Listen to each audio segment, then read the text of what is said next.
Ma fille m'a rejeté, exigeant un chèque au lieu de ma présence. Découvrez la surprise choquante que je lui ai réservée dans cette histoire captivante de revanche familiale. Abonnez-vous pour plus de récits saisissants. Ma fille m'a dit « Ne viens pas, envoie juste un chèque. » Mais à la place, elle recevra. Je me réveillai à 6 heures du matin, une habitude héritée de mes années de travail. 40 ans à me lever au son d'un réveil n'avaient pas passé sans laisser de traces. Mon corps ne reconnaît ni les week-ends, ni les jours fériés. Encore moins de la retraite. L'horloge tic-tac, dans le silence de ma maison, me rappelant que le temps avance, inexorablement, même lorsque ma propre vie semble s'être arrêtée. Par la fenêtre, un mardi gris, typique de Saint-Émilion.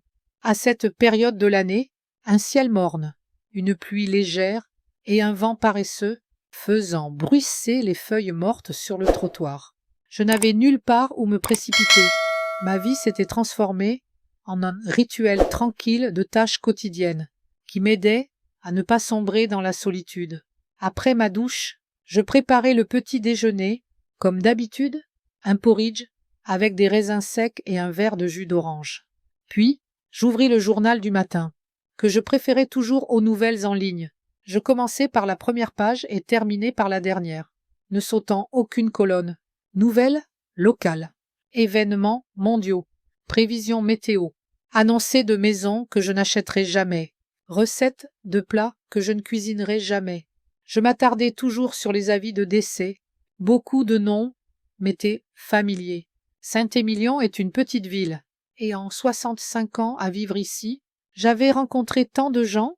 Chaque personne disparue emportait un morceau de mon monde, rétrécissant le cercle de ceux qui se souvenaient de moi jeune femme. À 65 ans, je me sentais étrangement divisée.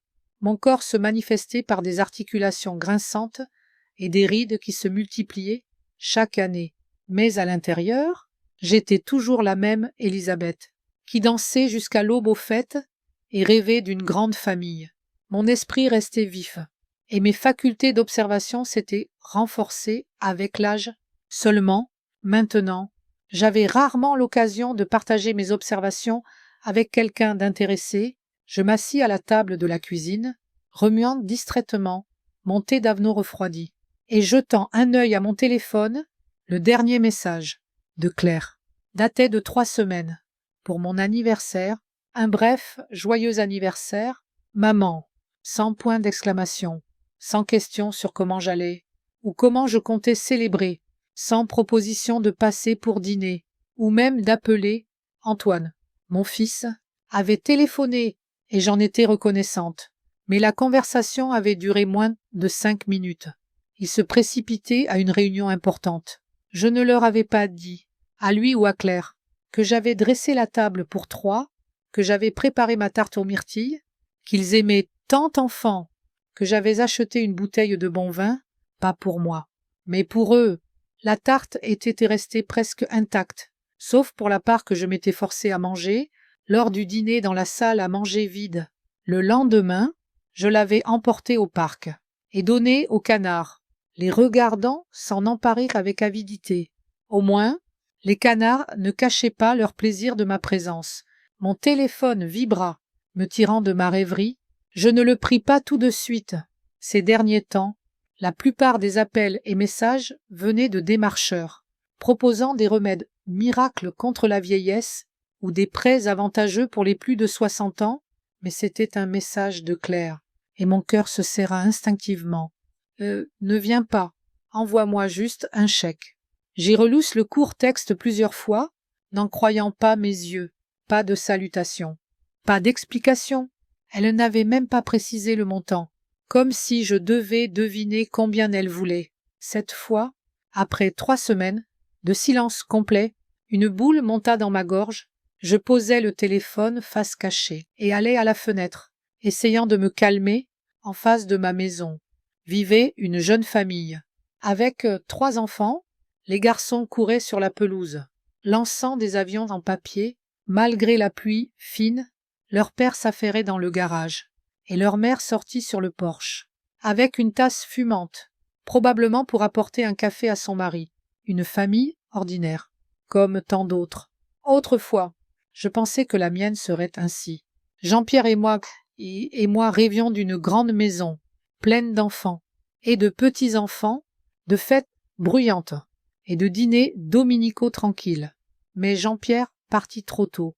Une crise cardiaque à 55 ans, alors que les enfants commençaient à peine leur vie indépendante. Je restais seule, sans avoir vraiment eu le temps de savourer le nid vide. Et puis, les enfants s'éparpillèrent. Claire déménagea à Lyon, où, selon elle, il y avait plus d'opportunités pour sa carrière. Antoine resta à Saint-Émilion. Mais de l'autre côté de la ville, ce qui semblait aussi loin que Lyon, il a sa propre vie, sa propre famille, ses propres préoccupations. Et pour une raison, ces préoccupations n'incluent jamais des visites régulières à sa mère. Je retournai à la table et regardai à nouveau le message de ma fille. Quelle sorte de fête était-ce donc, où une mère ne devait pas être invitée, mais son argent était tout juste bon? Un anniversaire? Non, c'était encore dans 3 mois. Une pendaison de crémaillère? Improbable. Elle l'aurait mentionné. Juste une autre soirée avec ses amis. Tous trentenaires, vivant encore comme s'ils avaient 20 ans, des étudiants éternels, sans engagement ni responsabilité.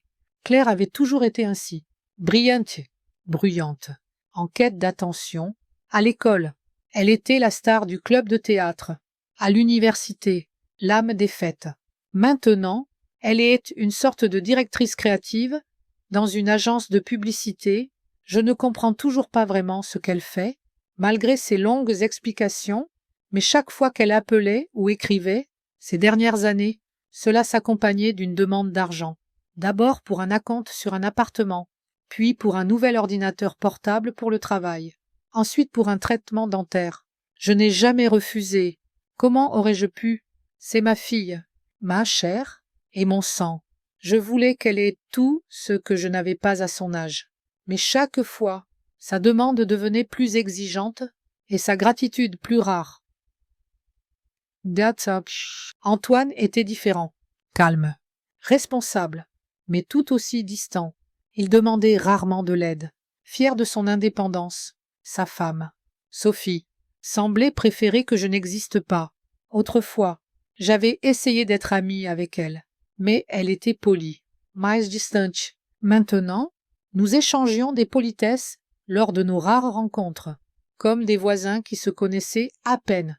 Et mon petit-fils, Léo, le seul rayon de soleil dans ma vie, un adolescent de 14 ans qui, à la surprise de ses parents, a aimé passer du temps avec moi. Je lui avais appris à cuisiner et lui raconter des histoires sur ce qu'était Saint-Émilion quand j'étais enfant. Il me montrait ses dessins. Et parfois, si ses parents étaient trop occupés, il passait la nuit chez moi, mais je ne l'avais pas vu depuis 1 mois. Les projets scolaires, les entraînements de football et autres activités adolescentes avaient rempli son emploi du temps. Je repris mon téléphone et tapai une réponse.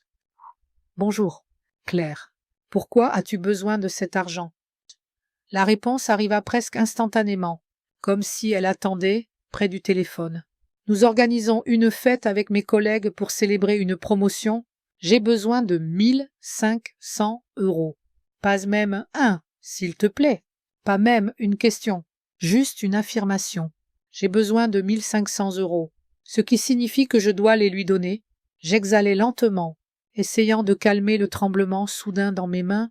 J'avais travaillé comme comptable dans une petite entreprise de construction pendant 42 ans. J'avais économisé chaque euro, me privant pour que mes enfants puissent faire des études, pour qu'ils aient le meilleur départ dans la vie. Et maintenant, je suis assise seule dans une maison trop grande pour une personne. Et ma fille m'écrit tous les quelques semaines, quand elle a besoin d'argent. Mon compte de retraite était assez solide. J'avais toujours été prudente avec l'argent, mais il ne s'agissait pas de savoir si je pouvais me permettre de lui envoyer cet argent. Je le pouvais. Le problème, c'est que j'étais fatiguée d'être un distributeur automatique pour mes enfants, fatiguée du manque de communication réelle, des appels superficiels pendant les fêtes, de me sentir comme si on n'avait besoin de moi que lorsqu'on voulait quelque chose. Je passerai demain après le déjeuner.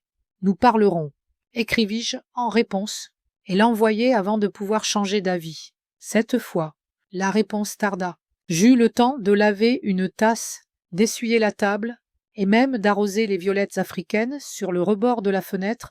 Enfin, mon téléphone montra des signes de vie.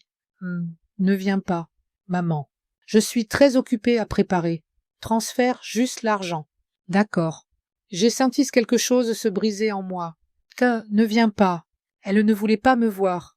Elle ne voulait même pas passer 15 minutes à parler à sa propre mère. Juste de l'argent.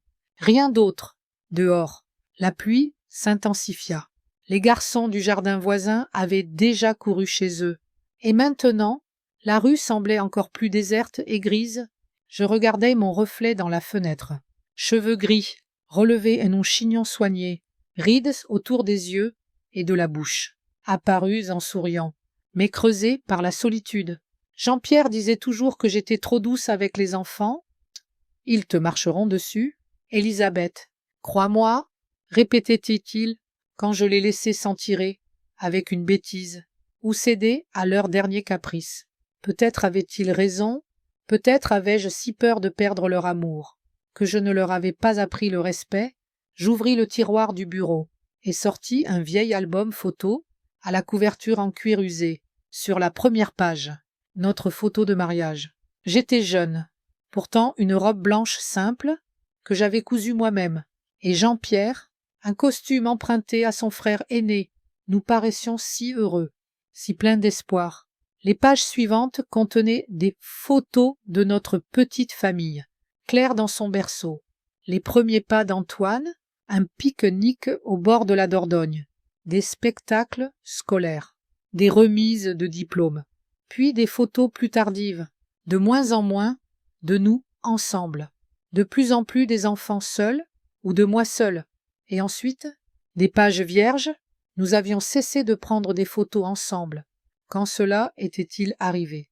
Quand mes enfants avaient-ils cessé de me voir comme quelqu'un avec qui ils voulaient passer du temps? Mon téléphone vibra à nouveau. Maman? Et l'argent?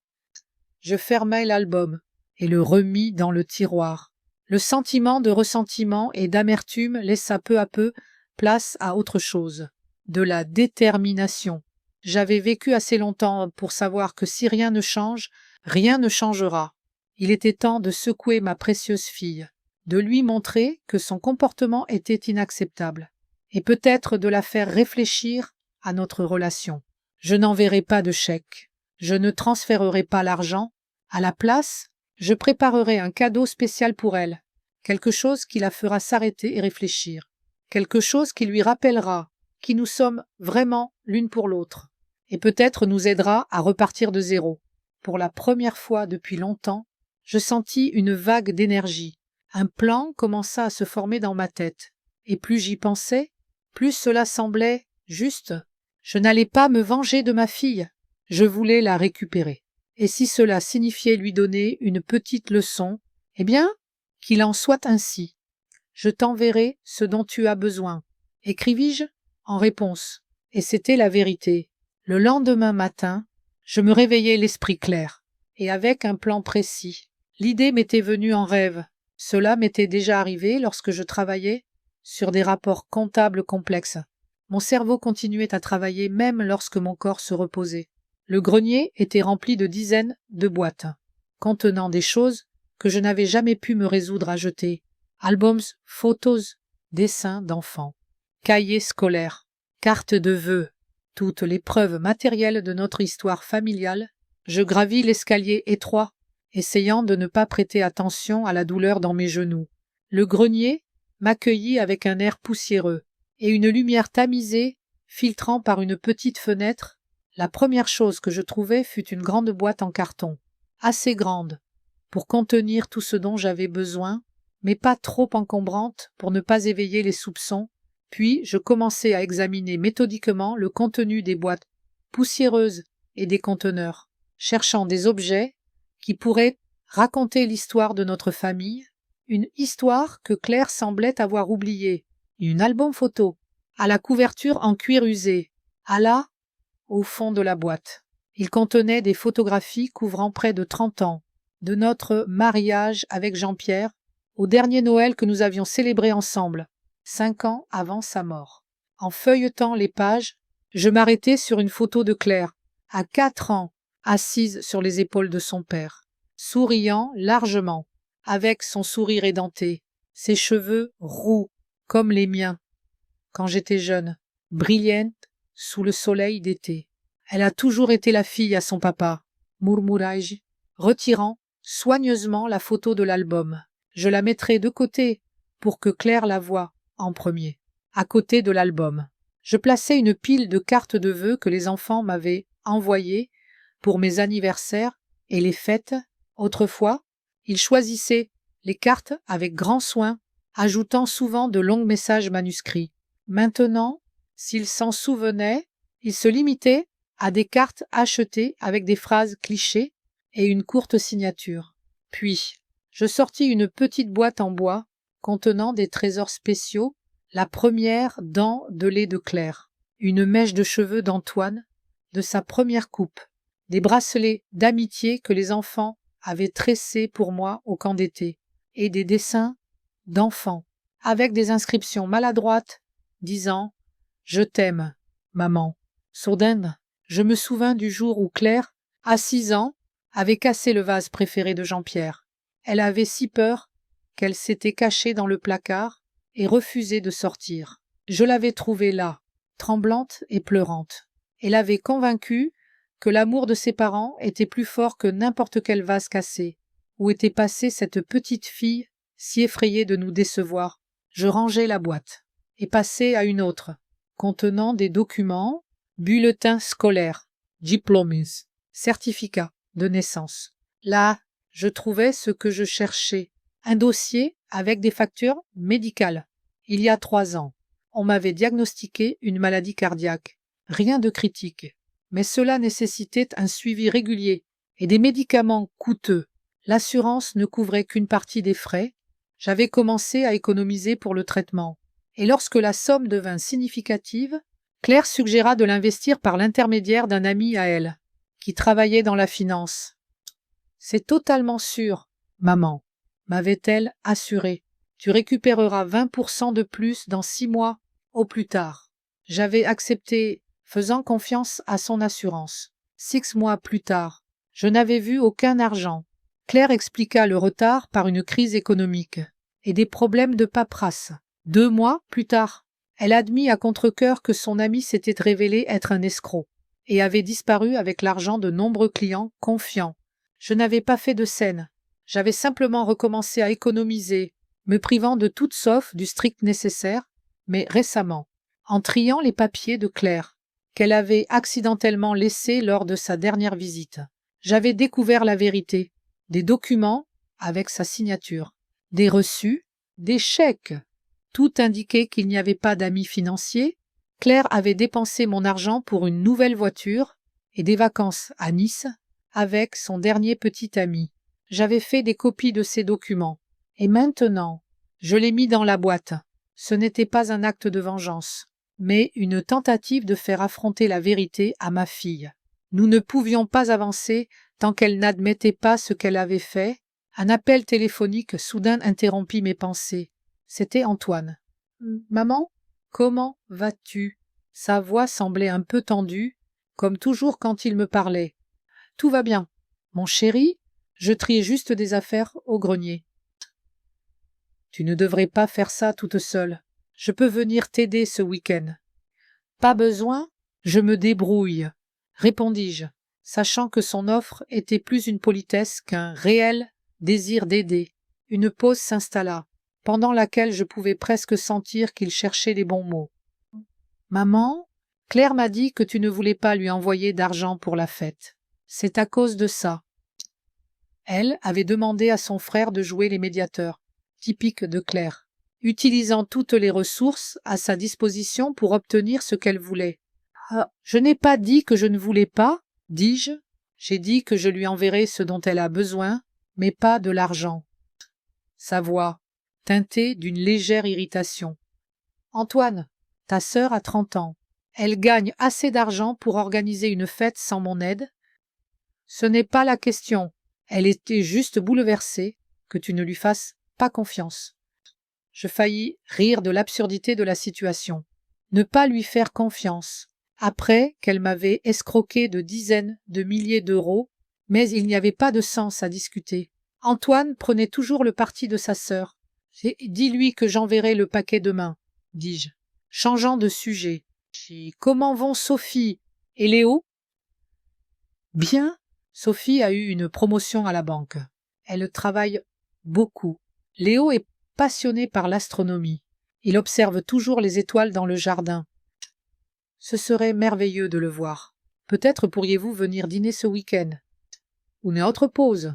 Je pouvais presque le voir scanner mentalement son agenda chargé, cherchant une excuse pour décliner. Et je ne pense pas que ce soit possible. Maman. Léo a une compétition de natation. Et Sophie et moi avons une soirée d'entreprise. Je comprends. Peut-être une autre fois, répondis-je, ravalant ma déception. Il n'y aurait pas d'autre fois. Nous le savions tous les deux. Après l'appel, je retournai à ma tâche avec une détermination renouvelée. Quelques autres objets allèrent dans la boîte. Un pull tricoté que j'avais fait pour Claire quand elle était entrée à l'université. Un recueil de poèmes que Jean-Pierre et moi lisions aux enfants avant le coucher. Un médaillon en argent, donné par ma mère, pour que je le transmette à ma fille lorsqu'elle deviendrait mère, ce qui n'était pas encore arrivé. Enfin, j'ajoutai une photo récente, la seule de nous tous ensemble ces 5 dernières années. C'était le dîner de Noël de l'année dernière, organisé par Antoine et Sophie dans leur nouvelle maison. Sur la photo, je suis assise un peu à l'écart des autres. Claire parle avec enthousiasme, gesticulant des mains. Antoine regarde son téléphone. Sophie sourit poliment, mais ses yeux trahissent son ennui. Seul Léo est assis près de moi, appuyé contre mon épaule et souriant sincèrement à l'appareil. La photo illustrait parfaitement la situation actuelle de notre famille. Nous étions physiquement ensemble, mais émotionnellement divisés, chacun dans son monde, reliés seulement par les fils ténus d'un nom de famille commun et de rares réunions par obligation. Après avoir fini d'emballer la boîte, je descendis pour me faire du thé sur la table de la cuisine. Un carnet. J'avais toujours préféré écrire les choses importantes à la main plutôt que sur mon téléphone. En feuilletant les pages de recettes et de listes de tâches, je trouvai une feuille vierge et commençai à écrire une lettre à ma fille. Les mots ne venaient pas facilement. Je ne voulais pas l'accuser ou lui faire des reproches. Cela ne ferait que l'éloigner davantage. Mais je ne pouvais plus prétendre que tout allait bien. Finalement, je décidai d'être complètement honnête. Chère Claire, commençai-je.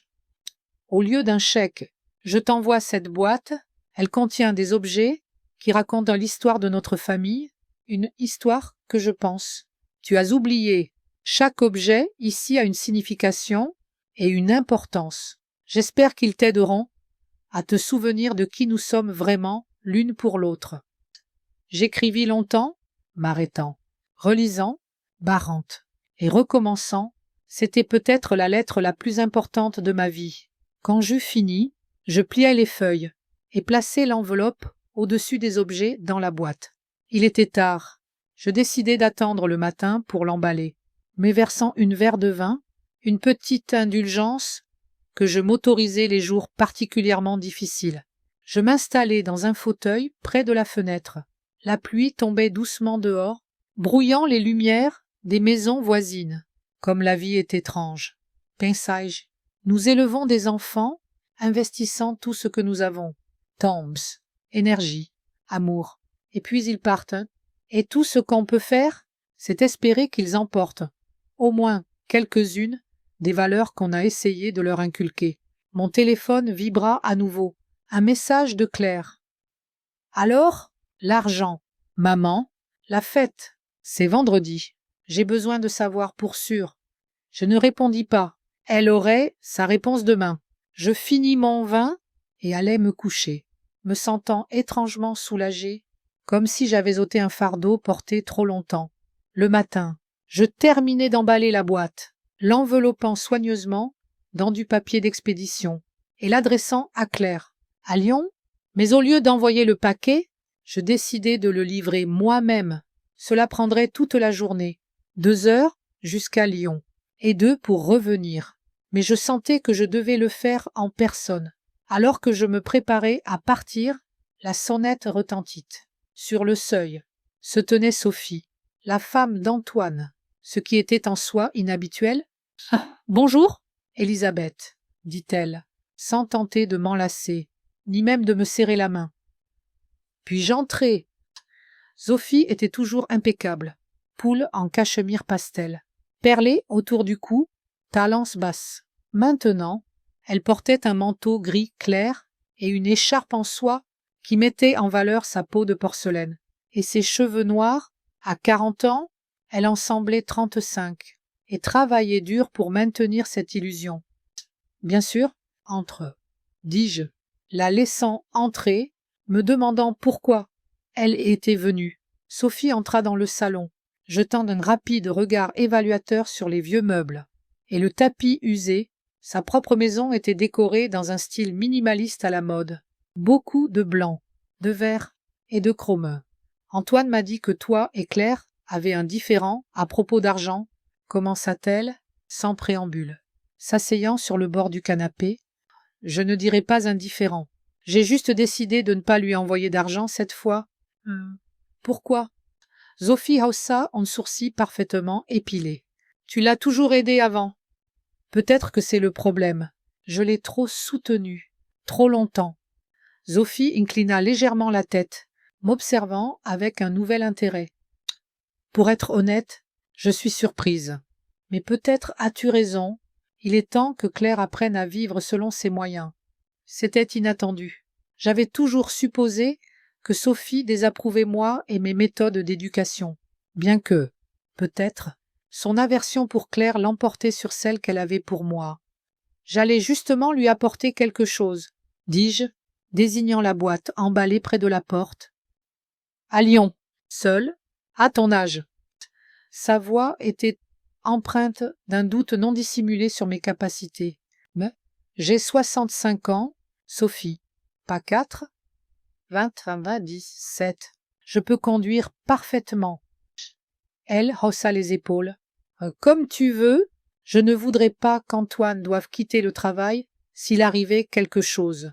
Voilà la vraie nature de son inquiétude. Pas pour moi, mais pour que je ne devienne pas un fardeau pour son mari. Je m'en sortirai, répondis-je sèchement. Autre chose.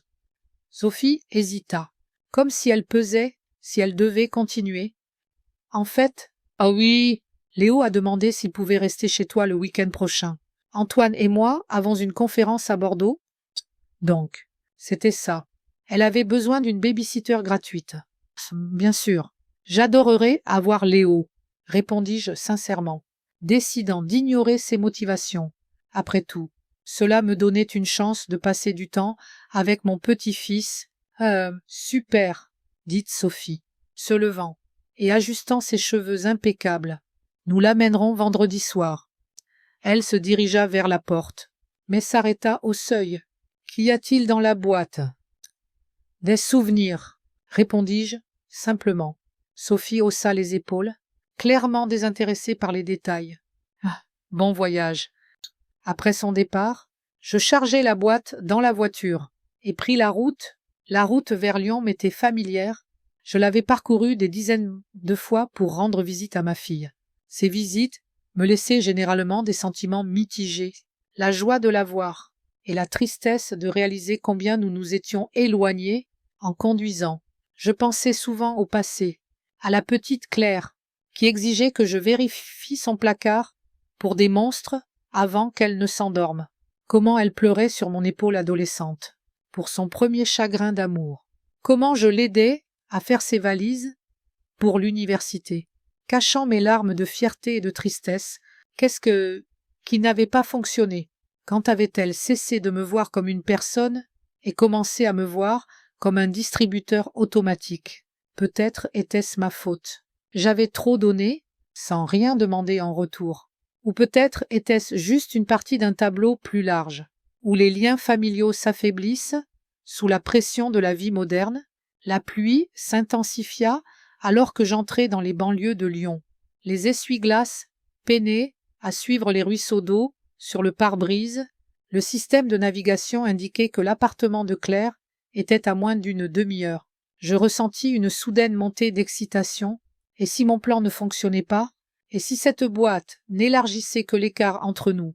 Mais il était trop tard pour reculer. J'avais pris ma décision, et devais aller jusqu'au bout. Après tout, parfois, il faut un petit séisme pour restaurer les fondations d'une relation.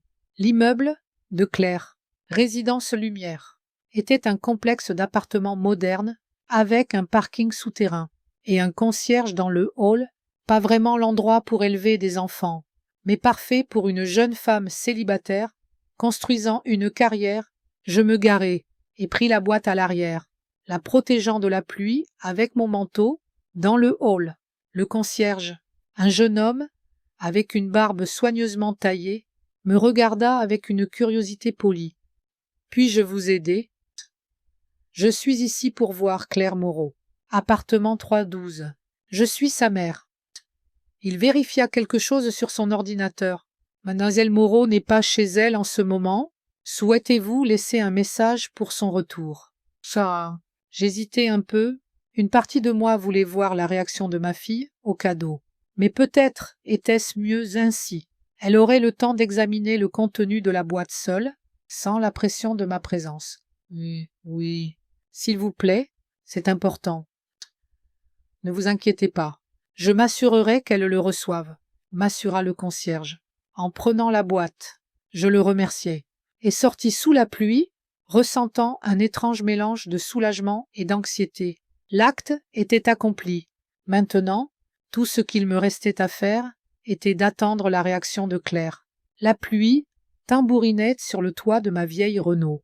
Alors que je m'engageais sur l'autoroute reliant Saint-Émilion à Lyon, le bruit régulier des gouttes de pluie et le mouvement rythmique des essuie-glaces avaient un effet apaisant. J'aimais autrefois les longues conduites. Elles me donnaient l'occasion de rassembler mes pensées et de savourer la solitude. Quand les enfants étaient jeunes, le silence dans la voiture semblait un luxe. Maintenant, lorsque le silence remplissait toute ma vie, même la radio me tenait compagnie. Je l'allumai, attrapant le milieu d'une vieille chanson sur laquelle Jean-Pierre et moi avions dansé à notre mariage. C'est amusant comment certaines mélodies deviennent à jamais liées à certains moments, devenant des clés pour des souvenirs longtemps verrouillés. Les paysages humides du sud-ouest de la France défilaient par la fenêtre. Vignobles denses, collines et fermes éparpillées. Rien n'avait changé ces 30 dernières années. Et pourtant, tout avait changé. Cette route semblait autrefois une aventure. Maintenant, c'était juste une distance à parcourir. La circulation devint plus dense en approchant de Lyon. Je serrai le volant plus fort, surveillant la route attentivement. Dernièrement, j'avais remarqué qu'il était plus difficile de me concentrer dans une circulation dense, surtout sous la pluie. Un autre petit rappel de l'âge, qui prenait inexorablement son dû. Mes pensées revinrent à la boîte et à son contenu. Étais-je trop dur ? Cela éloignerait-il Claire davantage ? Peut-être aurais-je dû simplement envoyer le chèque qu'elle demandait et maintenir l'apparence de la paix. Mais ces doutes laissèrent rapidement place à la certitude. Parfois, il faut infliger un peu de douleur pour éviter beaucoup de douleur, comme percer un abcès pour le guérir. Ma fille devait comprendre que l'argent n'était pas la seule forme de relation entre parents et enfants. Le trajet de 2 heures passa vite. Le centre de Lyon m'accueillit avec un mur solide de pluie et les façades de verre scintillantes des immeubles modernes. Le quartier où vivait Claire était une enclave typique de jeunes professionnels, avec des cafés branchés, des épiceries bio et des studios de yoga. Son complexe d'appartements, résidence Lumière, se distinguait par son architecture contemporaine et ses parterres de fleurs bien entretenus. Je me garai dans le parking des visiteurs, sortis la boîte, la couvrant de ma veste pour la protéger de la pluie, et me dirigeai vers l'entrée dans le hall spacieux, avec des sols en marbre et des plantes vivantes en pot. Un jeune concierge avec une barbe soigneusement taillée était de service. Il leva les yeux de son téléphone quand je m'approchai du comptoir. « Comment puis-je vous aider ?» demanda-t-il, avec un sourire professionnel. « Bonjour, je suis ici pour voir Claire Moreau, appartement 512. Je suis sa mère, » répondis-je, essayant de paraître confiante. Le concierge vérifia quelque chose sur son ordinateur et secoua la tête. « Mademoiselle Moreau n'est pas chez elle en ce moment. Voulez-vous que je lui laisse un message à son retour ?» Chiche. C'était inattendu. Je regardai ma montrée. Il était 14 heures. Un mercredi après-midi. Claire travaillait généralement de chez elle le mercredi. Elle me l'avait dit elle-même.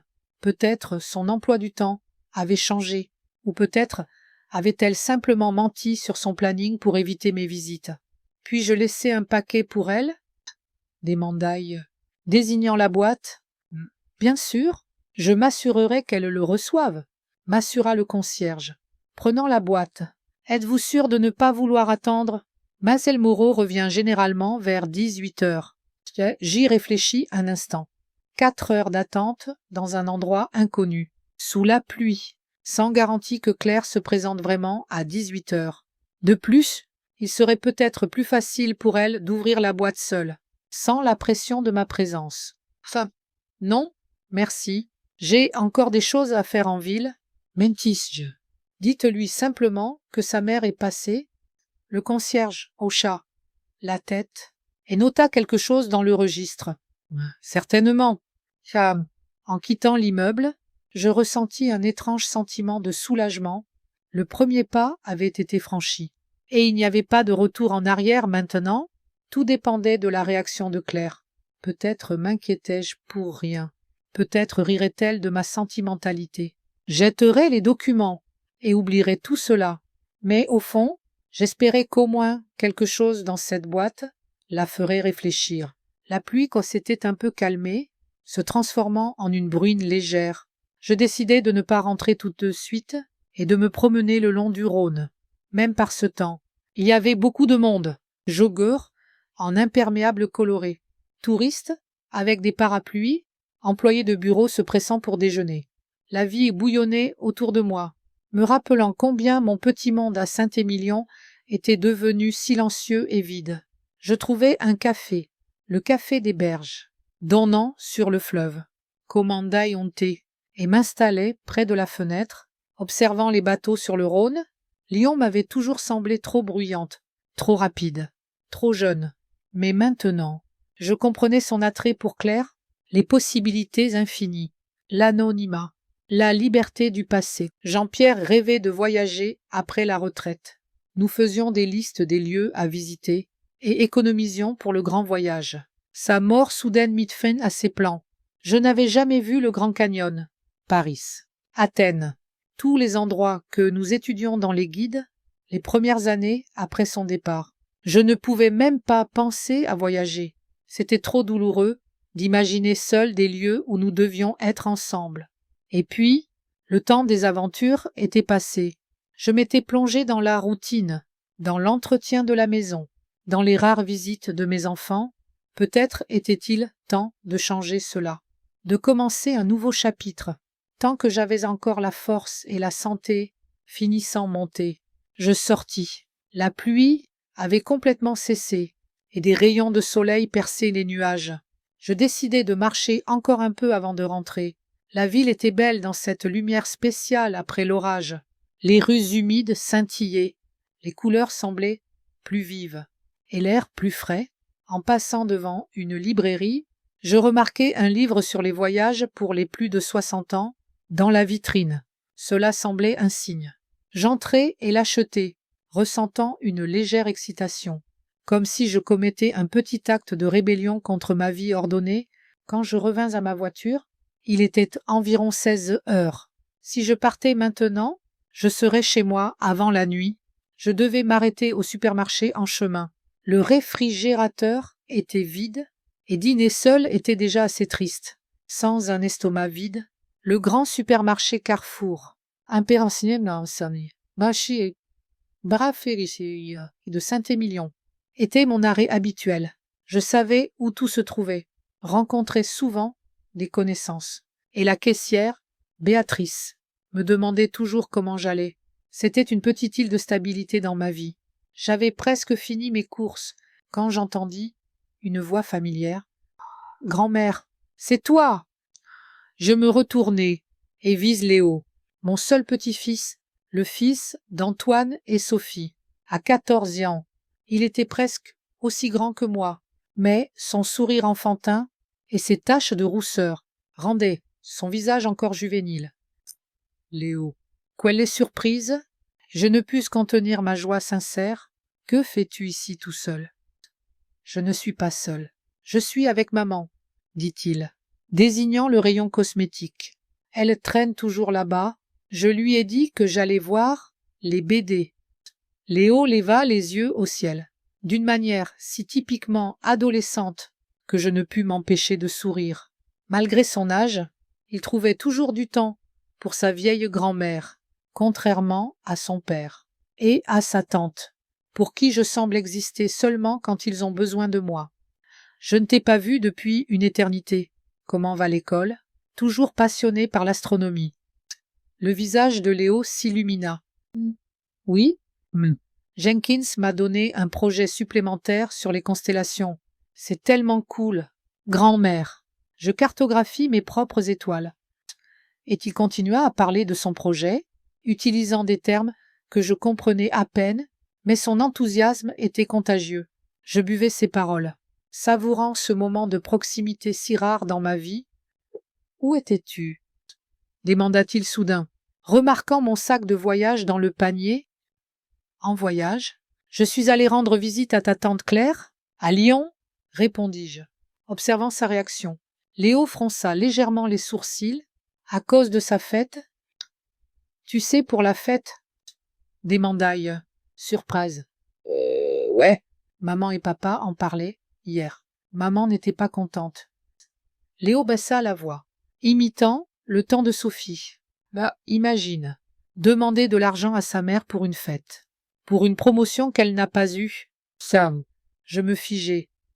Que veux-tu dire? Qu'elle n'a pas eue? Léo haussa les épaules. Je ne suis pas sûre. Mais maman a dit à papa que tante Claire avait menti sur la promotion. Elle essaye d'impressionner son nouveau petit ami et ses amis en organisant une fête chic. Mais en réalité, elle a des problèmes au travail. La nouvelle me frappa comme une gifle.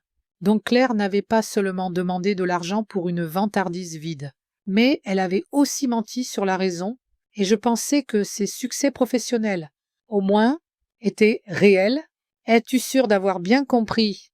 Demandai-je, espérant encore un malentendu. Ah, ouais, maman a aussi dit. Léo s'arrêta soudain, comme s'il se souvenait de quelque chose de désagréable. Qu'a dit ta maman? L'encourageai-je doucement. Il se dandina d'un pied sur l'autre, visiblement mal à l'aise. Ça n'a pas d'importance, juste des trucs d'adultes. Chut, Léo, s'il te plaît, j'ai besoin de savoir. Il soupira. Maman a dit que tante Claire t'appelle.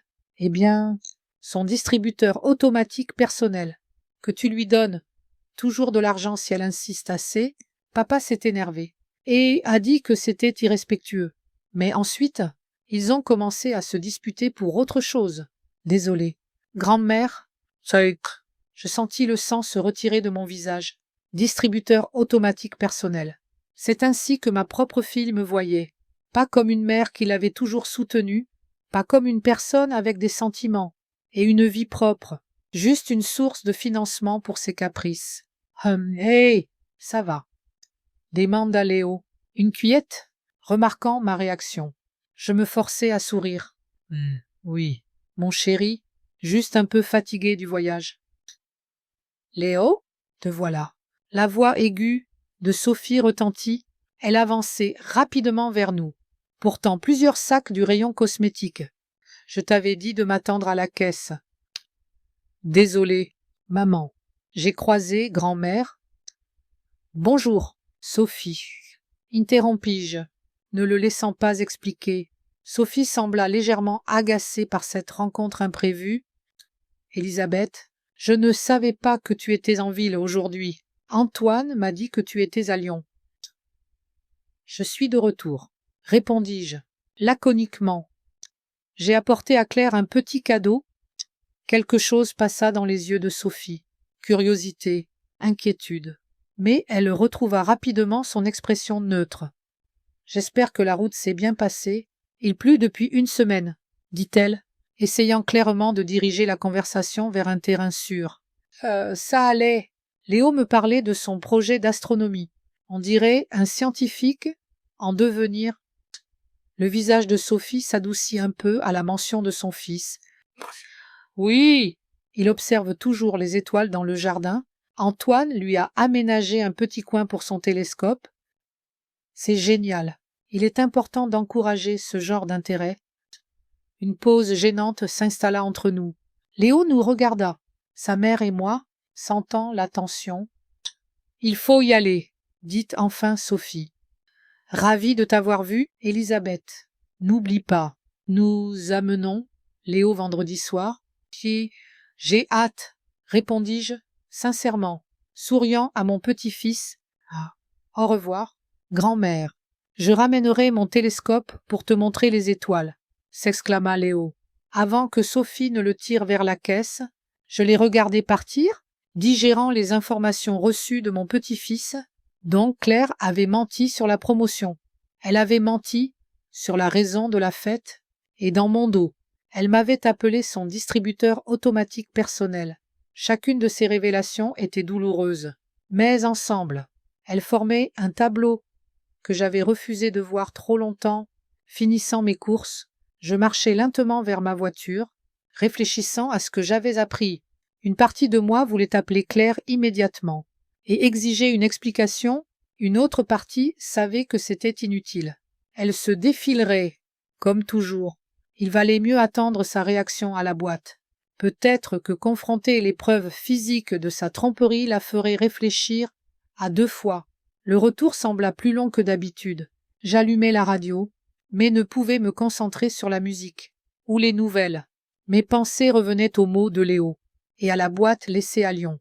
Avais-je été trop naïve toutes ces années, trop aveuglée par l'amour maternel? Ou avais-je simplement refusé d'accepter la vérité, parce qu'elle était trop douloureuse? Saint-Émilion m'accueillit avec le calme familier d'une petite ville. En parcourant les rues familières, je ressentis une étrange impression d'aliénation, comme si je regardais ma vie de l'extérieur. Cette maison, cette ville, cette relation avec mes enfants, tout semblait faire partie d'une autre réalité, dans laquelle je vivais depuis trop longtemps par habitude.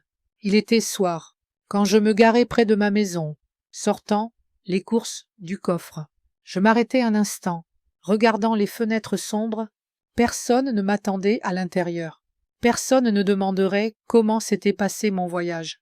Personne ne m'aiderait à décharger les courses, mais, pour la première fois depuis longtemps, cette solitude ne semblait pas si écrasante. Peut-être parce que j'avais enfin agi.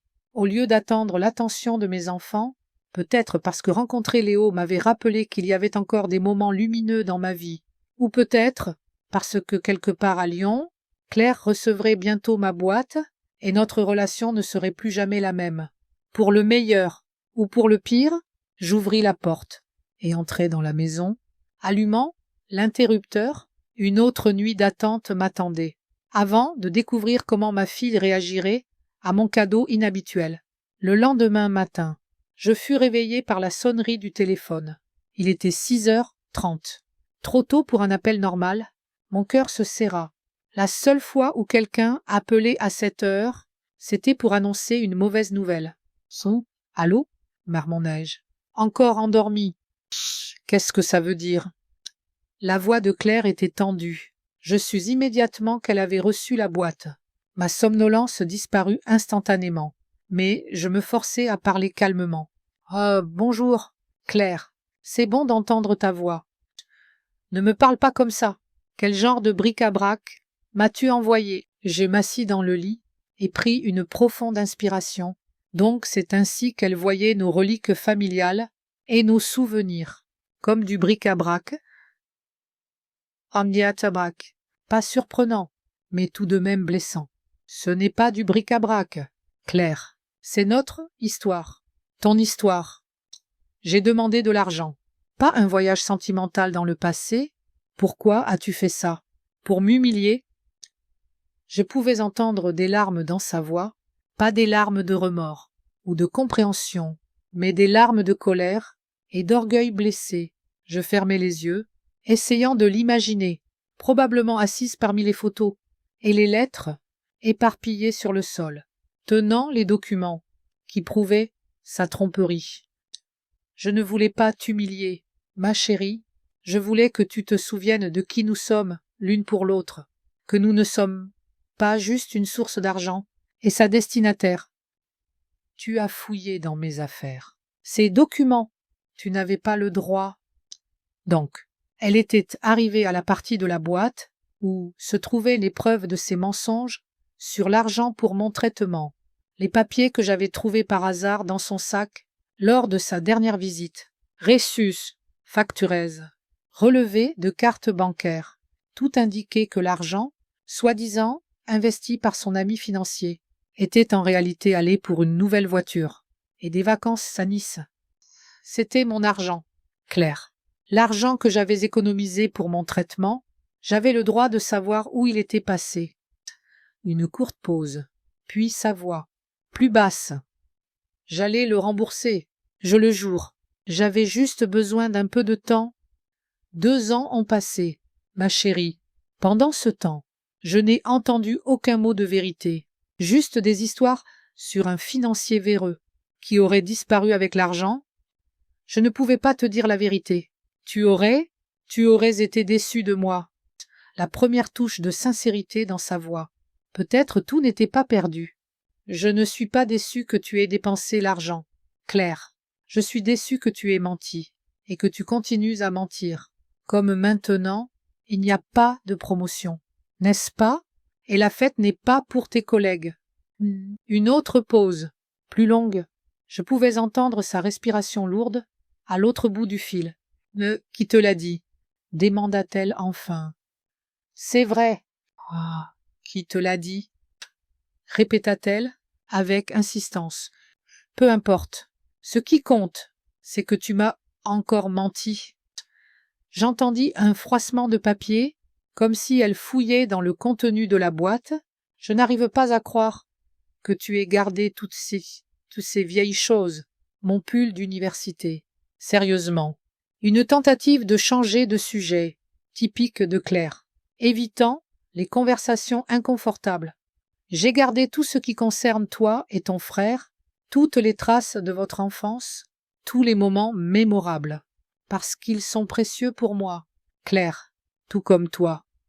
J'entendis un sanglot discret, rapidement étouffé, puis sa voix, soudain durée. Tu sais quoi? Je viens aujourd'hui, nous devons parler, en personne. Je t'attendrai, répondis-je, ressentant à la fois de l'anxiété et du soulagement. Au moins, elle n'avait pas simplement rejeté la boîte. Quelque chose l'avait touchée, assez fort pour qu'elle conduise 2 heures pour me parler. Et oui, je n'ai vraiment pas eu de promotion, ajouta-t-elle, avant de raccrocher. Je tiens à peine à mon travail. Après l'appel, je ne pouvais pas rester immobile. Mon énergie nerveuse avait besoin d'un exutoire. Je nettoyai la maison, bien qu'elle fût déjà propre, préparai un déjeuner que je ne mangerais probablement pas, et commençai même à cuire une tarte aux pommes, le dessert préféré de Claire depuis l'enfance. Travailler avec mes mains m'aidait toujours à calmer mes pensées. Claire n'avait pas dit exactement quand elle arriverait, alors chaque bruit d'une voiture passant me faisait sursauter. J'essayais de me préparer mentalement à la conversation à venir, mais je ne pouvais pas me concentrer. Que lui dirais-je? Que me dirait-elle? Pourrions-nous combler l'écart entre nous? Ou la boîte n'avait-elle fait qu'aggraver les choses? Vers 15 heures, j'entendis une voiture s'arrêter. Regardant par la fenêtre, je vis la berline bleue et de Claire, trop chère pour son salaire, comme je le réalisais maintenant. Elle resta derrière le volant quelques secondes, comme pour rassembler son courage, puis sortit résolument et se dirigea vers la porte. J'ouvris, avant qu'elle ne frappe. Claire se tenait sur le seuil. Une belle femme de 30 ans, aux cheveux roux, relevait un long chignon désordonné et aux yeux fatigués, rougis. Elle tenait la boîte dans ses mains Ah, salut, maman, dit-elle doucement. Ah, bonjour, ma chérie. Entrez. Elle entra dans la maison, posa la boîte sur la table basse et regarda autour, comme si elle voyait l'endroit où elle avait grandi pour la première fois. Peut-être était-ce le cas. Nous ne remarquons souvent pas les choses les plus proches et les plus familières. Thé, café. J'ai fait une tarte aux pommes, proposai-je, essayant d'alléger la tension. Rien, merci, secoua-t-elle la tête. Parlons, c'est tout. Nous nous assîmes dans le salon, moi dans mon fauteuil habituel, elle sur le canapé, en face, entre nous. Comme une incarnation physique de nos problèmes, se tenait la boîte. Pourquoi as-tu fait ça? Commença Claire, désignant la boîte. Sa voix semblait fatiguée, sans la colère du matin. Parce que tu as demandé de l'argent, mais pas moi, répondis-je, simplement. Parce que je suis fatiguée d'être un distributeur automatique pour mes enfants. Elle tressaillit au mot distributeur, se souvenant apparemment qu'elle l'avait utilisé elle-même en parlant de moi. Oh, je ne te vois pas comme un distributeur, dit-elle, peu convaincante. Ça, non. Comment appellerais-tu une relation où tu ne me contactes que quand tu as besoin d'argent? Quand as-tu appelé la dernière fois, juste pour savoir comment j'allais? Claire ouvrit la bouche pour dire quelque chose, puis la referma. Elle ne s'en souvenait pas. Écoute, maman, je traverse une période difficile. Je ne t'évite pas exprès.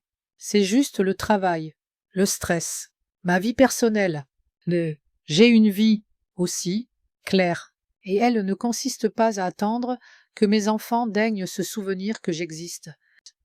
16 mots brisèrent enfin ses défenses. Claire baissa le regard, triturant le bord de son chemisier, une habitude qu'elle avait prise enfant lorsqu'elle se sentait coupable. Je sais que je n'ai pas été la meilleure fille, mais tu n'as pas idée comme c'est dur. Alors, dis-moi, suggérai-je doucement. Dis-moi ce qui se passe. Vraiment? Elle prit une profonde inspiration, comme si elle prenait une décision importante. J'ai perdu mon emploi il y a 3 mois. En fait, j'ai été rétrogradée à assistante, à l'essai. Après ce projet que j'ai raté, c'était inattendu. Lors de notre dernière conversation, elle m'avait assuré que sa carrière était en plein essor. Pourquoi ne m'as-tu rien dit? J'avais honte. Tu as toujours été si fière de mes réussites. Comment aurais-je pu admettre que j'avais tout perdu à cause de ma propre bêtise? Je tendis la main et touchai son genou. Je ne suis pas fière de tes réussites, Claire. Je suis fière de toi, peu importe ton titre ou ton salaire. Ses yeux se remplirent de larmes. Vraiment, même après ce que j'ai fait avec l'argent pour ton traitement. Même après ça, bien que j'admette que ça m'a fait mal. Claire hocha la tête, essuyant ses larmes. J'allais le rembourser, je le jure, mais ensuite, tout a mal tourné. Brad est parti, emportant la moitié des choses qu'on avait achetées ensemble. Puis il y a eu des problèmes au travail, et ensuite, les dettes ont commencé à s'accumuler, comme une boule de neige. Ça n'est des dettes, démandaille, sentant un frisson à l'intérieur. Quel genre de dette? Elle baissa à nouveau les yeux. Carte de crédit, prêt auto, arriéré de loyer. Je vis avec un salaire minimum depuis 3 mois, essayant de maintenir le même style de vie. C'est impossible, maintenant. Beaucoup de choses devenaient claires. Ces demandes persistantes d'argent, les mensonges sur une promotion, les plans pour une fête, censés créer l'illusion du succès. Combien dois-tu? Demandai-je, sans détour. Claire cita une somme qui me fit halter. C'était plus que je n'imaginais, bien plus que je ne pouvais donner, sans compromettre mon propre avenir. Comment est-ce possible? J'y marmonnaai-je. Par tranche, sourit-elle amèrement. D'abord un peu ici, un peu là, puis tu commences à prendre de nouveaux prêts pour rembourser les anciens. Et avant que tu ne t'en rendes compte, tu es endetté jusqu'au cou. sans savoir comment tu en es arrivé là. Je regardais ma fille, essayant de voir dans cette femme tourmentée la fille brillante et confiante qu'elle était autrefois. Qu'est-ce qui n'avait pas fonctionné? Où avais-je échoué comme mère? Cet argent que tu as demandé, la fête. Comment sais-je? Ça, ce n'était pas pour la fête, interrompit Claire. Je vais être expulsée si je ne paye pas 3 mois de loyer d'ici la fin de la semaine. Et tu as décidé de ne pas me dire la vérité, mais d'inventer une histoire sur une fête. Je ne voulais pas que tu saches à quel point c'était grave. J'ai 30 ans, maman, je dois résoudre mes problèmes, pas courir vers maman à chaque fois que quelque chose va mal. Mais tu es quand même venue pour l'argent? Elle tressaillit au mot, mais ne nia pas l'évidence. Oui, parce que je n'ai nulle part ailleurs où aller. Antoine m'a déjà refusé. Lui et Sophie ont une hypothèque et des dépenses pour Léo. Et moi, je suis au bord du gouffre. Je me levai et allai à la fenêtre, essayant de rassembler mes pensées. Dehors, la pluie familière tombait doucement, transformant le monde en une toile grise floue.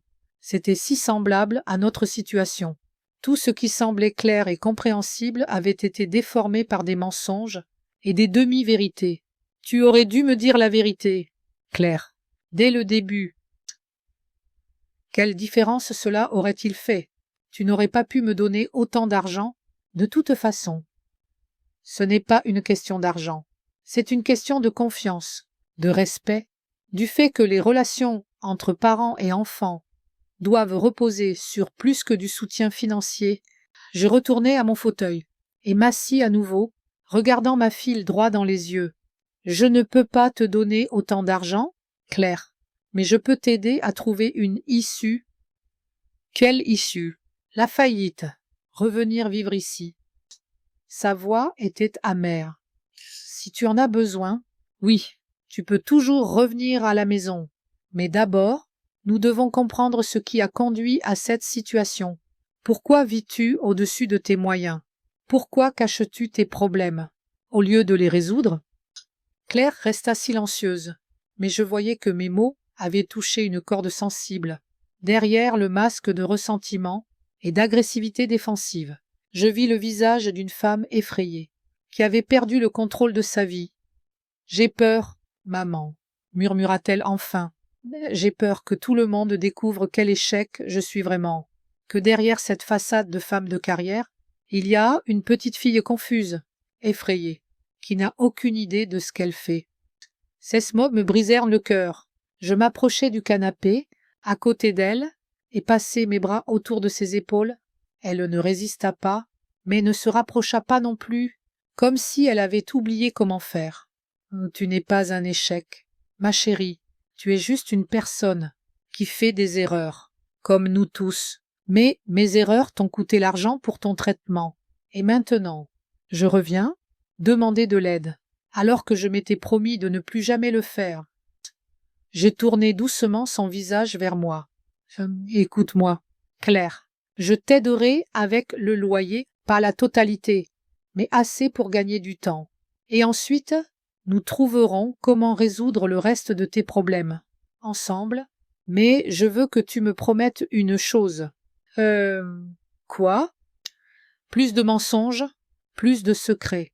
Si tu as un problème, viens de m'en parler. Ne fabrique pas d'histoires sur des fêtes ou des promotions.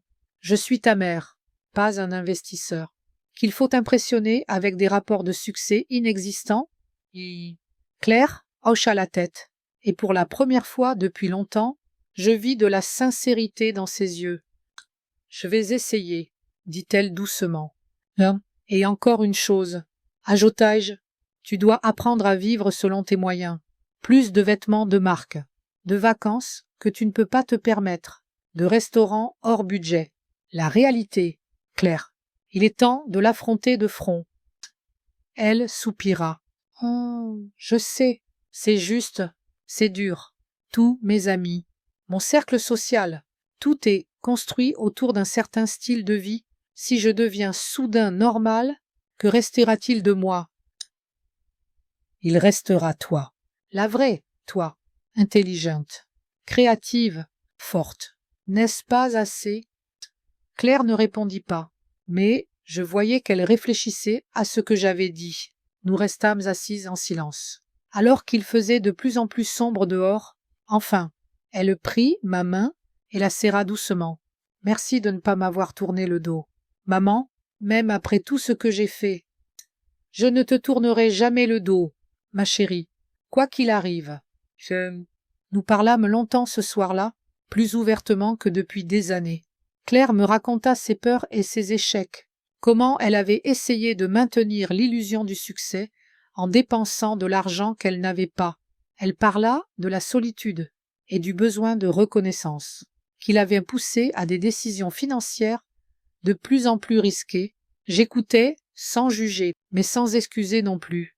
Parfois, l'amour signifie ne pas accepter aveuglément toutes les erreurs, mais aider à les corriger.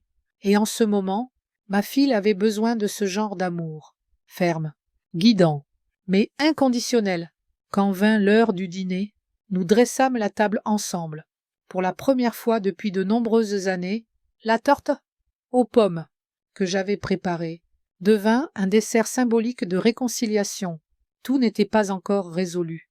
Toutes les blessures n'étaient pas guéries, mais nous avions fait un premier pas vers la reconstruction de notre relation.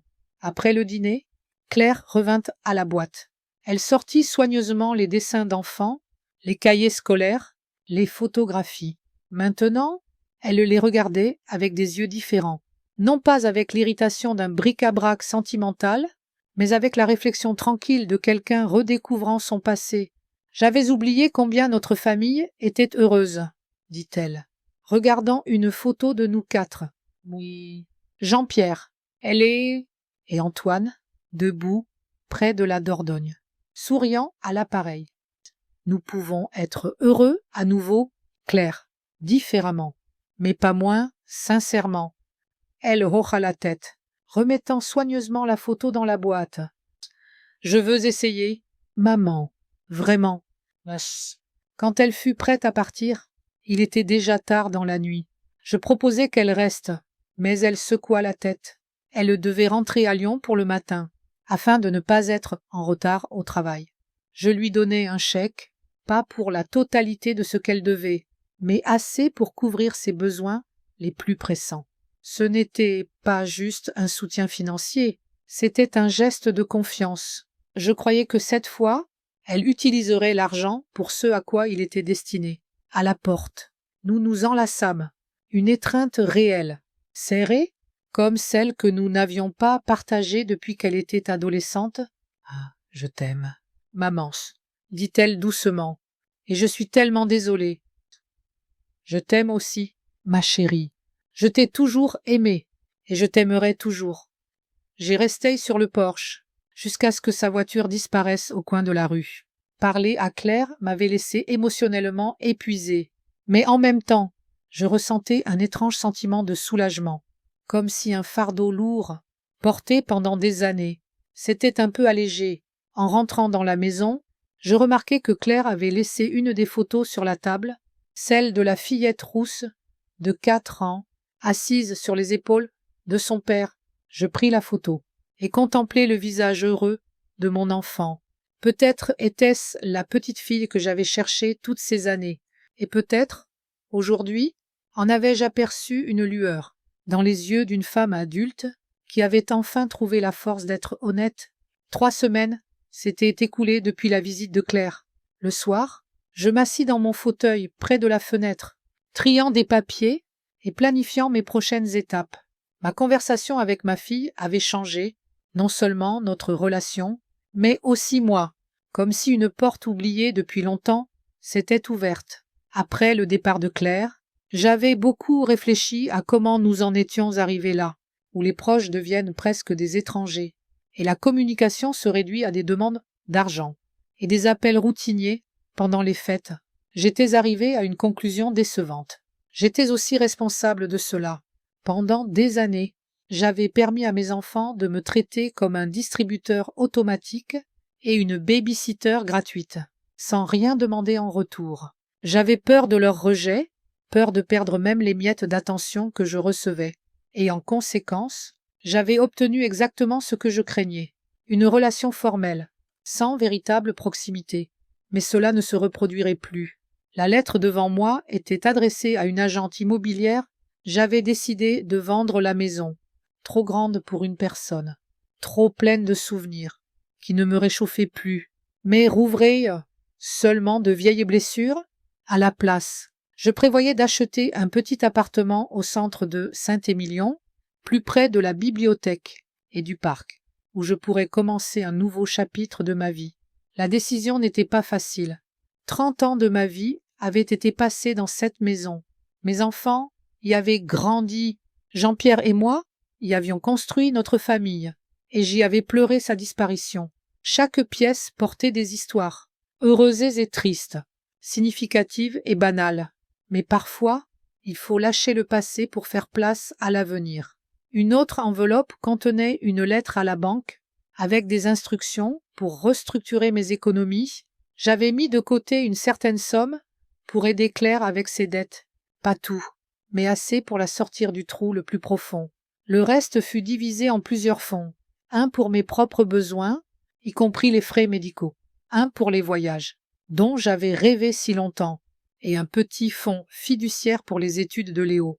Plus de chèques irréfléchis à la demande. Plus de distributeurs automatiques.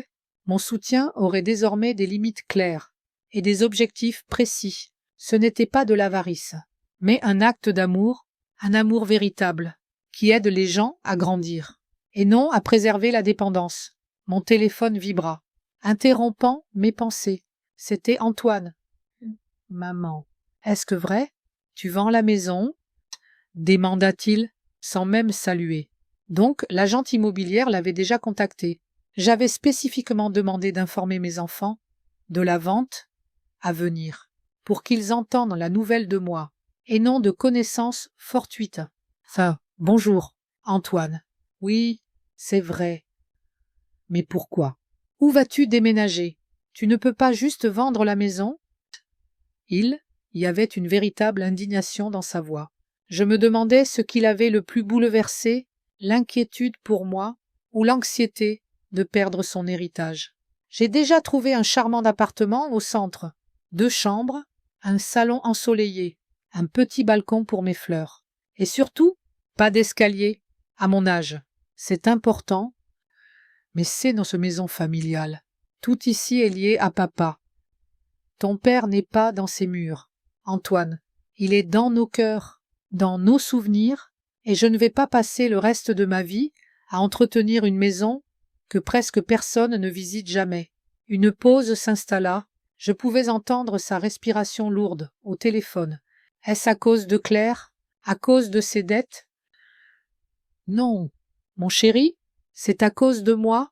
Je veux changer ma vie, tant que je le peux encore. Je veux voyager, voir mes amis, peut-être même suivre des cours. Une grande maison, c'est beaucoup de travail. Il n'était clairement pas convaincu. Et tes affaires?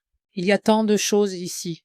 Je prendrai l'essentiel, et les objets qui me sont chers, le reste. Peut-être que toi et Claire voudriez prendre quelque chose pour vous. Venez jeter un œil. D'accord. Accepta-t-il à contre-cœur? Sophie et moi passerons ce week-end. À propos du week-end, Léo a demandé s'il pouvait rester chez toi samedi soir. C'est notre anniversaire de mariage, et nous aimerions passer la soirée ensemble. Certaines choses ne changent jamais, pensai-je, mais au moins, le temps avec Léo était toujours un plaisir. Pas une corvée, bien sûr. J'adorerais être Antoine. Je pensais organiser un dîner familial dimanche prochain. Toi, Sophie, Léo et Claire. Un dernier dîner dans cette maison avant qu'elle ne soit vendue. D'accord, maman, je le dirai à Sophie et à Claire. Tu lui parleras toi-même. Oui, je l'appellerai Saki. Après l'appel, j'ai bu mon thé. Regardant le soleil se coucher, la réaction d'Antoine était prévisible. D'abord, le choc, puis l'incrédulité. Ensuite, une acceptation réticente. Il avait toujours été plus attaché à la stabilité qu'au changement, mais le changement était exactement ce dont j'avais besoin. Maintenant, le lendemain, j'appelai Claire. Après notre conversation il y a 3 semaines, nous étions restés en contact, plus souvent, nous appelant tous les quelques jours pour discuter de ses progrès dans le remboursement de ses dettes et de ses projets pour l'avenir. C'étaient encore des conversations prudentes, parfois tendues, mais il y avait une nouvelle note, la sincérité. « Je vends la maison », dis-je après les salutations. Contrairement à ma conversation avec Antoine, je décidai de ne pas tourner autour du pot. « Quoi? Sérieusement ?» Sa voix semblait surprise, mais pas bouleversée. « Hein? Où vas-tu déménager ?» Je lui parlais de l'appartement que j'avais trouvé, de ses avantages, et de comment ce déménagement simplifierait ma vie. « Tu sais, ça semble raisonnable. » dit Claire, pensive.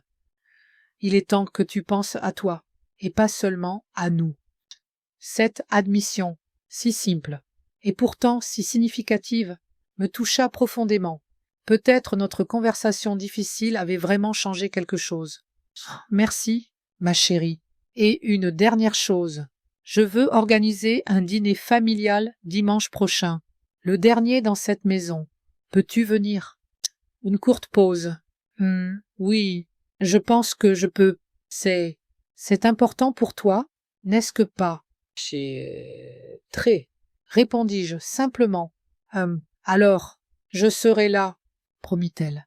Les jours suivants passèrent dans un tourbillon d'activités. Je rencontrai l'agente immobilière, signai des papiers et commençai à trier mes affaires, peu à peu. Chaque objet nécessitait une décision. L'emporter avec moi, le donner aux enfants, le donner à une association, ou le jeter. C'était comme un inventaire, non seulement de ma maison, mais de ma vie. Le samedi, Antoine et Sophie arrivèrent, avec Léo, et commencèrent à regarder autour, choisissant les choses qu'ils voulaient prendre. Sophie jeta immédiatement son dévolu sur un service de table antique, hérité de ma mère. Antoine s'intéressa aux vieux disques vinyles de Jean-Pierre et à sa collection de pipés. Que va-t-il arriver au reste ? Demanda Sophie. Jetant un œil au salon, je prendrai certaines choses avec moi et donnerai le reste à une association, répondis-je. Une nouvelle vie signifie un nouvel environnement. Grand-mère, puis-je prendre le télescope de grand-père ? Demanda timidement Léo, pointant l'ancien instrument astronomique prenant la poussière dans un coin du bureau. Bien sûr, mon chéri. Ton grand-père serait ravi que tu t'intéresses à l'astronomie. Le visage du garçon s'illumina d'un sourire. Cool. J'ai voulu observer les étoiles depuis longtemps. Nous avons un projet d'astronomie à l'école le prochain semestre. Antoine et Sophie partirent le soir. Laissant Léo avec moi, nous fîmes une pizza, regardâmes un vieux film, et ensuite restâmes longtemps dans le jardin, regardant les étoiles à travers le télescope de son grand-père. Léo posait des questions sur les constellations, les planètes, et comment étaient ses grands-parents quand ils étaient jeunes. N'as-tu pas peur de vivre seul dans ton nouvel appartement ? Demanda-t-il soudain. Non, mon chéri, je n'ai jamais eu peur d'être seul, seulement du vide dans les relations avec les gens que j'aime. Il hocha la tête, pensif, étonnamment mature pour un garçon de 14 ans. Je viendrai te rendre visite dans ton nouvel appartement. Je promets. Je l'enlaçai par les épaules, sentant des larmes monter à mes yeux. Merci, Léo. Ça compte beaucoup pour moi. Le matin, je le ramenai chez lui et passai le reste de la journée à préparer le dîner de demain. Je décidai de faire tous les plats préférés de la famille. Le rôti de ma mère, le gratin de pommes de terre que Jean-Pierre aimait, la salade de canneberge et de noix que les enfants adoraient, et bien sûr, une tarte aux myrtilles pour le dessert. Cuisiner m'avait toujours calmé et me permettait d'organiser mes pensées. Je réfléchissais à la soirée à venir et à comment nos relations avaient changé au cours du dernier mois.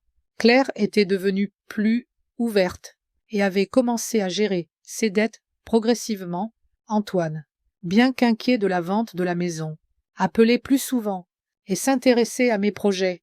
Et moi, je me sentais enfin, non pas comme un appendice de leur vie, mais comme une personne avec ses propres désirs.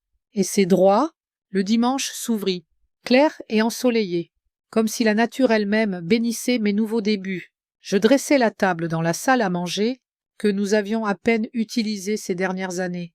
Nappée, vaisselle en porcelaine, couverts en argent, vorés en cristal. Ce n'était pas juste un dîner, mais une transition symbolique d'un chapitre de vie à un autre. Claire arriva la première, avec un bouquet de fleurs sauvages et une bouteille de vin. Elle semblait mieux que lors de notre dernière rencontre, moins tendue, plus posée. La maison ressemble exactement à mes souvenirs, dit-elle, regardant autour. Même l'odeur est la même, cannelle et lavandée. Ça va bientôt changer, répondis-je, acceptant les fleurs.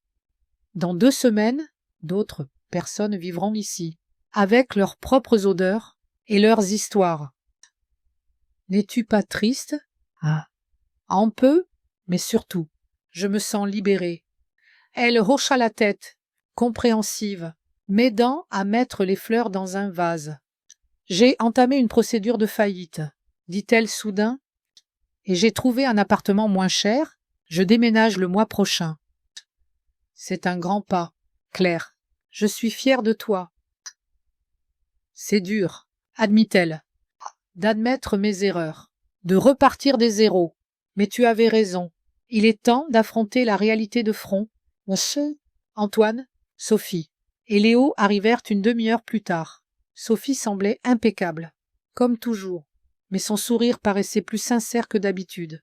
Peut-être que ma décision de vendre la maison et de cesser d'être une ressource permanente pour toute la famille avait un peu changé son attitude envers moi. Ça sent délicieux, s'exclama Léo, humant l'air, la tarte spéciale de grand-mère. Bien sûr, mon chéri, et tout ce que vous aimez. Nous nous assîmes à table, la première fois depuis longtemps que toute la famille était réunie, sans excuse, ni précipitation. Au début, la conversation était maladroite, trop de choses restaient non dites. Mais peu à peu, avec l'aide du vin et des plats savoureux, l'atmosphère commença à se réchauffer. Donc, un appartement au centre-ville, commença Antoine, se servant une seconde portion de rôti. Que vas-tu faire de tout ce temps libre sans t'occuper de la maison? Voyager, répondis-je. Jean-Pierre et moi rêvions toujours de découvrir le monde. Maintenant, je le ferai pour nous deux. Voyager seul. Sophie ne cacha pas sa surprise. Pourquoi pas? Je suis assez indépendante. Et il y a des voyages organisés pour les gens de mon âge. Où veux-tu aller en premier, grande-mère? Demanda Léo, avec intérêt. C'est l'Italie. J'ai toujours voulu voir Venise et Florence. Et ensuite, peut-être la Grèce ou l'Espagne. La liste est longue.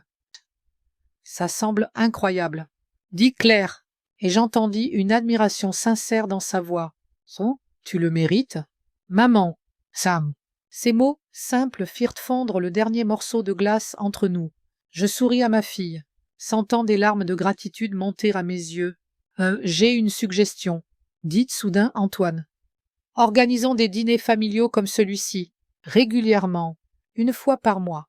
Maintenant que maman aura un nouvel appartement, et Claire aussi, de nouveaux lieux, de nouvelles traditions. C'est une super idée, approuva Léo. Et puis-je rester chez grand-mère les week-ends, comme avant? Bien sûr, si tes parents n'y voient pas d'inconvénient, répondis-je, regardant Antoine et Sophie. Nous sommes pour, dit Sophie.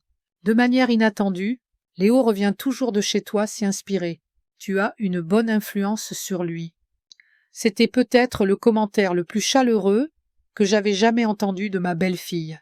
Quand nous passâmes au dessert, la conversation devint encore plus détendue. Claire parla de ses projets pour chercher un nouvel emploi. Antoine partagea les dernières nouvelles du travail. Et même Sophie se détendit assez pour raconter des anecdotes sur son enfance. Dans une petite ville très semblable à Saint-Émilion, après le dîner, Nous nous installâmes dans le salon, avec du thé et le reste de la tarte. Je sortis de vieux albums photos, pas ceux envoyés à Claire dans la boîte, mais encore plus anciens, avec des images jaunies de mes parents, grands-parents et arrière-grands-parents. « Je n'ai jamais vu ces photos !» s'exclama Léo, regardant des images de son arrière-grand-père en uniforme militaire. « C'est parce que je ne les ai pas sorties depuis longtemps, admis-je. Mais maintenant que je trie la maison, beaucoup de trésors oubliés refont surface. » Nous passâmes la soirée à feuilleter les albums, à raconter des histoires et à rire des vieilles blagues familiales. Même Sophie, habituellement réservée et distante, s'intéressa à en apprendre davantage sur la famille dans laquelle elle s'était mariée. Quand vint l'heure des adieux, je remarquai que l'atmosphère était complètement différente de celle du début de la soirée, comme si quelque chose avait bougé, commencé à changer. Nous n'étions toujours pas une famille parfaite, portant encore les cicatrices des blessures et malentendus passés, mais pour la première fois depuis longtemps, je ressentis une réelle connexion entre nous. Claire m'enlaça plus fort que d'habitude. « Ah, merci pour le dîner, maman, et pour tout. Merci d'être venue, ma chérie. Ça compte beaucoup pour moi. » Antoine m'enlaça aussi, me tapotant maladroitement le dos. « Je ne suis toujours pas sûre pour la vente de la maison, mais je veux que tu sois heureuse. Et si ça te rend heureuse, je te soutiendrai. » Même Sophie montra une chaleur inhabituelle en disant au revoir. « Ton nouvel appartement semble merveilleux. Peut-être puis-je t'aider à décorer.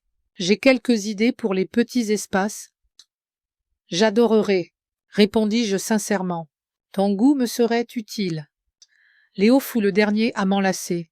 « Je t'aime, grand-mère, et je suis tellement content que tu vas voyager et faire des choses cool.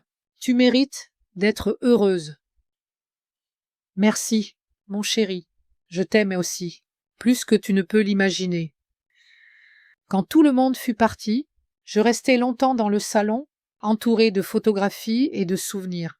La maison semblait silencieuse, mais pas vide. Elle était remplie des échos des conversations, des rires, des moments de compréhension et de réconciliation. D'aujourd'hui, je n'avais pas d'illusions. Notre relation n'était pas devenue parfaite en une soirée. Il restait beaucoup de travail, de nombreuses conversations, peut-être même des conflits. Mais aujourd'hui, j'avais vu quelque chose que j'avais presque cessé d'espérer.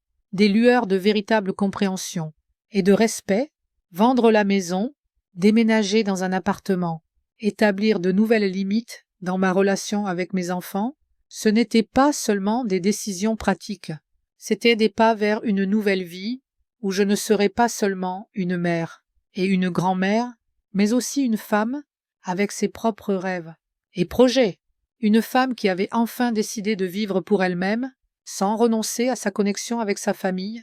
Le matin, je devais rencontrer les acheteurs de la maison, un jeune couple avec 2 jeunes enfants. Ils semblaient heureux et pleins de projets, me rappelant Jean-Pierre et moi.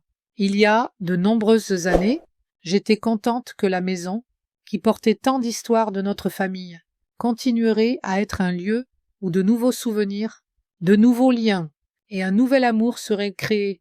Et moi, j'étais prête à commencer un nouveau chapitre, avec une maison plus petite, mais des rêves plus grands, avec des relations plus fortes, bien qu'imparfaites, avec mes enfants, avec la claire compréhension qu'il n'est jamais trop tard pour changer sa vie et devenir la personne dont on a toujours rêvé d'être.